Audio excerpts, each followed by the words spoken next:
एक नगर में एक बहुत बड़ा शातिर चोर रहा करता था और उस चोर के बारे में जानते तो सब थे, पर आज तक उसे कोई पकड़ नहीं पाया था। उस चोर ने अपना पूरा जीवन चोरी करने में लगा दिया था। उसके पूरे नगर में और उसके आसपास के इलाकों में भी उसकी बराबरी का चोर कोई नहीं था। दोस्तों, उस चोर का एक बेटा भी था जिसे वह अपनी तरह एक शातिर चोर बनाना चाहता था। वह शातिर चोर अपने बेटे को हमेशा एक ही बात सिखाता था कि बेटा, कभी भी किसी साधु सन्यासी का उपदेश मत सुनना। अगर कोई तुमसे कुछ कहने भी लगे तो अपने कान बंद कर लेना और वहां से भाग जाना। उस चोर का बेटा उसकी इस बात को बचपन से ही सुनता आ रहा था, जिसके कारण उसके मन में यह बात बैठ गई थी।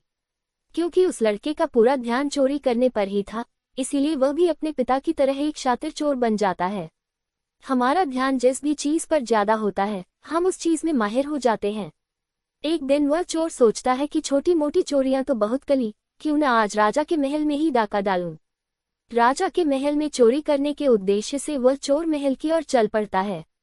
मार्ग में उसे कुछ लोगों की भीड़ नजर आती है। वो उस भीड़ को देखकर रुकता है और ये देखता है कि वे लोग क्या कर रहे हैं। जब वो चोर भीड़ के करीब जाता है तो वो देखता है कि सभी लोग एक एक करके एक सन्यासी के चरणों में गिरकर उनका आशीर्वाद ले रहे हैं। वो सन्यासी और कोई नहीं बल्कि गौतम बुद्ध थे। वो चोर बुद्ध को देखकर उनकी तरफ आकर्षित हो जाता है, क्योंकि उसने भी पहली बार इतने तेजस्वी व्यक्ति को देखा था। अचानक उसे अपने पिता की बात याद आ जाती है कि साधु सन्यासियों से दूर रहना चाहिए। एक बार को वह सोचता है कि वह वहां से चला जाए, लेकिन फिर उसके मन में एक प्रश्न उठता है कि पिताजी ऐसा क्यों कहते थे।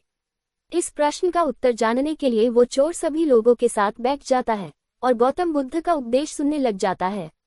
बुद्ध उस उपदेश में झूठ बोलने की व्यर्थता और विश्वासघात के बारे में बताते हैं। उपदेश समाप्त होने के बाद वहां बैठे सभी लोग अपने अपने घर चले जाते हैं और वो चोर भी चोरी करने के लिए महल की ओर चल पड़ता है। रास्ते में चलते हुए चोर अपने मन में सोचता है कि क्यों न आज उपदेश में कही हुई बातों को मानकर ही देख लिया जाए। उसके बाद वो चोर महल की दीवार पर से कूदकर जाने की बजाय महल के द्वार से ही अंदर प्रवेश करने लग जाता है। ऐसा करते देख महल का द्वारपाल उसे रोकता है और उससे पूछता है कि कौन हो भाई और कहाँ जा रहे हो। वो चोर द्वारपाल से कहता है कि मैं एक चोर हूँ और अंदर चोरी करने के लिए जा रहा हूँ।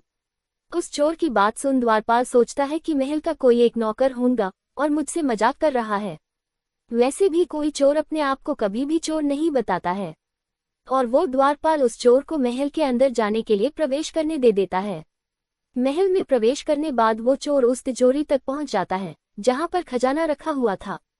वो चोर उस तिजोरी को तोड़कर बहुत सारा धन अपनी पोटली में भर लेता है और जैसे ही धन लेकर वो चोर वहां से जाने लगता है तो उसे रसोई नजर आती है। महल के सभी लोग सो रहे थे, इसीलिए रसोई में उस समय कोई भी नहीं था और उस चोर को बहुत जोर से भूख लगी हुई थी, इसीलिए वो चोर रसोई में जाता है और पेट भर के खाना खाता है। भोजन करके वो चोर वहां से जाने लगता है। तभी अचानक उसे बुद्ध की दूसरी बात याद आ जाती है कि जिसका हमने नमक खाया है, हमें कभी भी उसके साथ विश्वासघात नहीं करना चाहिए।